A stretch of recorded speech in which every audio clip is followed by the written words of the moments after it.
Guruvayur Ekadashi 2024 December 11 ബുധനാഴ്ചയാണ് ആഗതമാകുന്നത്.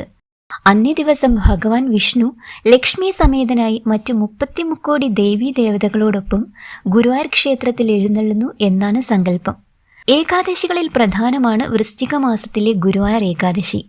ദശമി, ഏകാദശി, ദ്വാദശി എന്നീ തിഥികളിൽ, അതായത് ഡിസംബർ 10, 11, 12 എന്നീ ദിവസങ്ങളിലായി നീണ്ടു കിടക്കുന്നതാണ് ഏകാദശി വ്രതം. ഏകാദശികളിൽ പ്രധാനമായ ഗുരുവായൂർ ഏകാദശി എങ്ങനെയാണ് അനുഷ്ഠിക്കുന്നതെന്ന് നമുക്ക് നോക്കാം.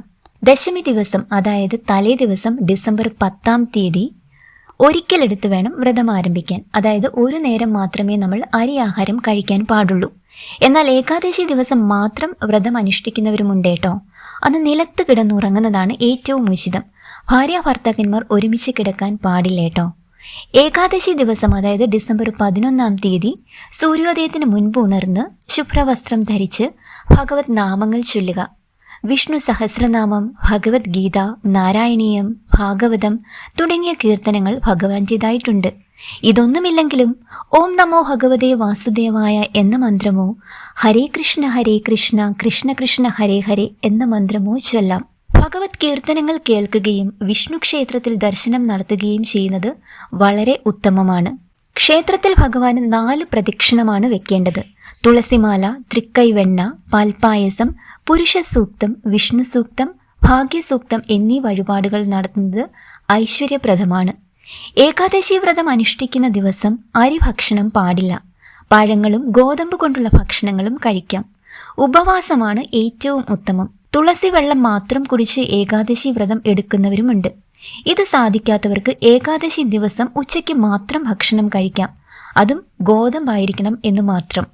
അത്താഴം ഒഴിവാക്കി 2 നേരം മാത്രം ഭക്ഷണം കഴിച്ച് ഉപവസിക്കുന്നത് 2-3 നാളിലെ പാപം മാറുമെന്നും, ദിവസം മുഴുവൻ ഭക്ഷണം കഴിക്കാതെ ഭഗവത് നാമങ്ങൾ ഉരുവിട്ട് വ്രതം അനുഷ്ഠിക്കുന്നവർക്ക് 7 ജന്മങ്ങളിലെ പാപം മാറുമെന്നും വിശ്വസിക്കുന്നു.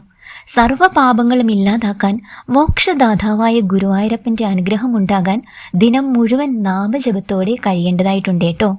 പകലുറക്കം നിർബന്ധമായും ഒഴിവാക്കണം. മനഃശുദ്ധിയോടെയും ഭക്തിയോടെയും അനുഷ്ഠിക്കുന്ന ഏകാദശി വ്രതം രോഗശാന്തി, മനഃശാന്തി, കുടുംബസ്വസ്ഥത, ആയുരാരോഗ്യം, സമ്പത്തും കീർത്തിയും, ശത്രുനാശം, സന്താന സൗഭാഗ്യം എന്നിവ അനുഭവിക്കുന്നതിന് ഇടയാക്കും.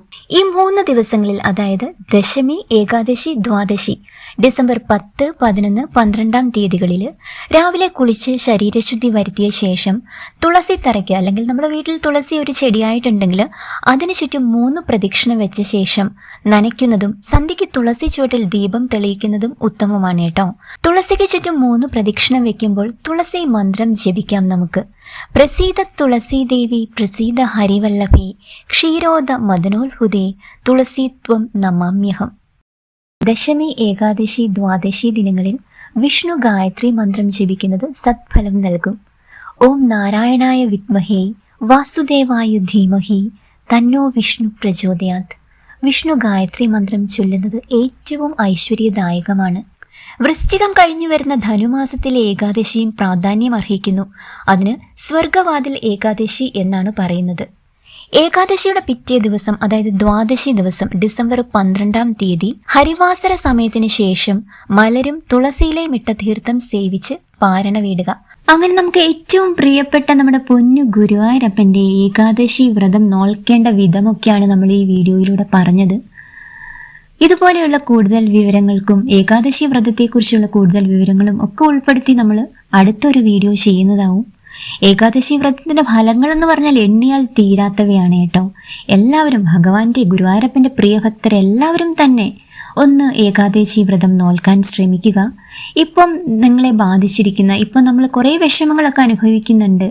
ചിലപ്പോൾ ഗുരുവായൂരപ്പനെ കാണാൻ അതിയായ മനസ്സ് ആഗ്രഹിച്ചിട്ട് കുറേ നാളായിട്ട് മനസ്സിങ്ങനെ ഭഗവാനെ കാണാൻ ആഗ്രഹിച്ചിട്ട് നടക്കാതെ ഇരിക്കുന്നവർ പോലും കാണും, ഇത് കേൾക്കുന്നുണ്ടാവും. ഭഗവാന്റെ അനുഗ്രഹം എപ്പോഴും നമ്മളുടെ കൂടെയുണ്ട്. ഭഗവാൻ നമ്മളെ മനസ്സറിഞ്ഞ് വിളിക്കുന്ന ഒരു വിളിയും, ഭഗവാനെ ഓർത്ത് നമ്മുടെ കണ്ണൊന്ന് നിറഞ്ഞിട്ടുണ്ടെങ്കിലും ഒക്കെ ഭഗവാൻ അപ്പം തന്നെ അറിയുന്നുണ്ടാവും കേട്ടോ. ഏകാദശി ദിവസം നമുക്ക് അവിടെ അത്രയും വരെ എത്താൻ സാധിച്ചില്ലെങ്കിലും അടുത്ത വിഷ്ണു ക്ഷേത്രത്തിലൊക്കെ പോയിട്ട് നമുക്ക് അർച്ചനയൊക്കെ കഴിക്കാവുന്നതാണ്. ഇനി അതും സാധിക്കുന്നില്ലെങ്കിലും നമ്മൾ ഇരിക്കുന്നിടത്ത് ഇരുന്നിട്ട് ഒന്ന് എൻ്റെ ഗുരുവായൂരപ്പ എന്ന് വിളിച്ചിട്ട് മനസ്സറിഞ്ഞ് വിളിച്ചാൽ ഭഗവാൻ ആ വിളിപ്പുറത്ത് വരും. നിങ്ങൾ എന്ത് കാര്യം ആഗ്രഹിച്ചൊന്ന് വിളിച്ചു നോക്കൂ, ഉറപ്പായിട്ടും സാധിക്കും എന്ന് പറഞ്ഞാൽ അത് ഉറപ്പായിട്ടും സാധിച്ചിട്ടിരിക്കും. ഗുരുവായൂരപ്പൻ അങ്ങനെയൊന്നും കൈവിടില്ല, എപ്പോഴും കൂടെ തന്നെ കാണും.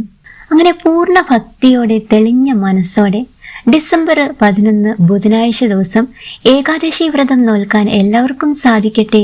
അതിന് ഗുരുവായൂരപ്പൻ്റെ അനുഗ്രഹം എല്ലാവർക്കും ഉണ്ടാകട്ടെ എന്ന് പ്രാർത്ഥിക്കുന്നു.